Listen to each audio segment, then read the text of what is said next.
Meu nome é Lara e vou apresentar meu trabalho no tema de elementos traço nas águas fluviais e pluviais de uma cabeceira de drenagem da vertente oceânica do Parnaso, no Rio de Janeiro. Iniciando sobre o tema de elementos traço, as principais fontes para esses elementos nas bacias são principalmente pelas rochas, né? E também pela deposição atmosférica, sendo dividida em deposição seca e deposição úmida. E a deposição atmosférica ela é considerada a fonte mais significante de contaminação dos ecossistemas. Diante disso, existe uma preocupação com a preservação dos recursos naturais, especialmente os ecossistemas de floresta montanhosa do sudeste do Brasil, locais estes que estão sujeitos ao aporte de poluentes atmosféricos. Portanto, o principal objetivo do trabalho foi de fazer uma avaliação das origens desses elementos traço e dos processos que ocorrem na cabeceira de drenagem do Rio Soberbo, que é localizado no Parque Nacional da Serra dos Órgãos. Aqui tem um mapa de localização, a bacia a qual o Soberbo está inserido é esta aqui, né, nesse polígono, que tem uma área de contribuição de 1.303 hectares. Os locais de coletas são estes, o de rio é aqui em verde e o de chuva aqui em azul. As amostragens, tanto de chuva quanto de rio, foram realizadas mensalmente durante um ano, de junho de 2018 a junho de 2019.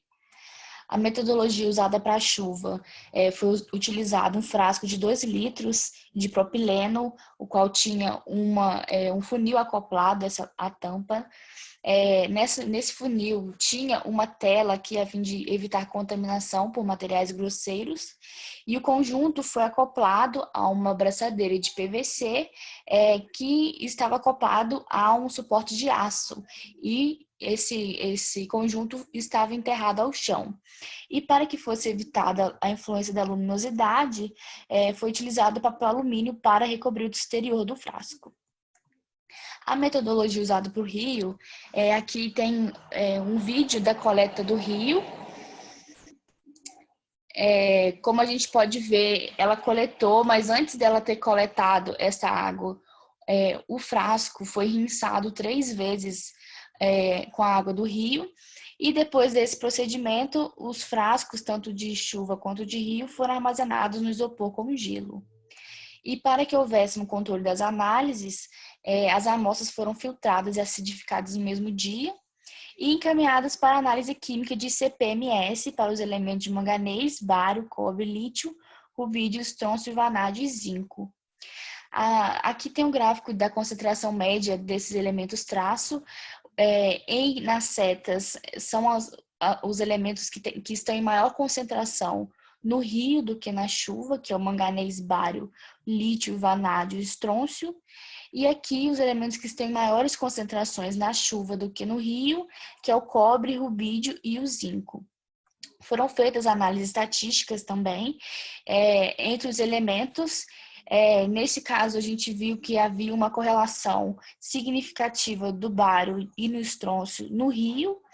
Isso indica que eles podem ter fontes litogênicas em comum, como o intemperismo dos feldspatos e os piroxênios das rochas que constituem a bacia.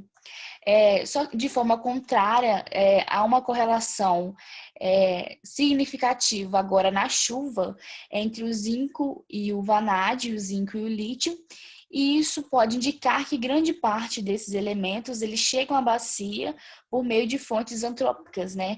Por meio da deposição atmosférica, especialmente devido à queima de combustíveis fósseis.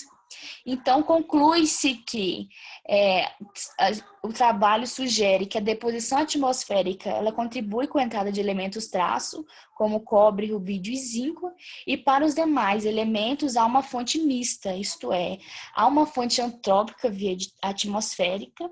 No entanto, a bacia também contribui em elementos traço, especialmente com os elementos de manganês, bário, lítio, estrôncio e vanádio. E dessa forma, entende-se que as rochas que compõem a bacia, né, que são rochas leucograníticas e ortognáticas do Batórito Serra dos Órgãos, que são ricas em minerais de feldspato, plagioclase e piroxênio, elas têm um grande papel como fonte de elementos traço. Obrigada.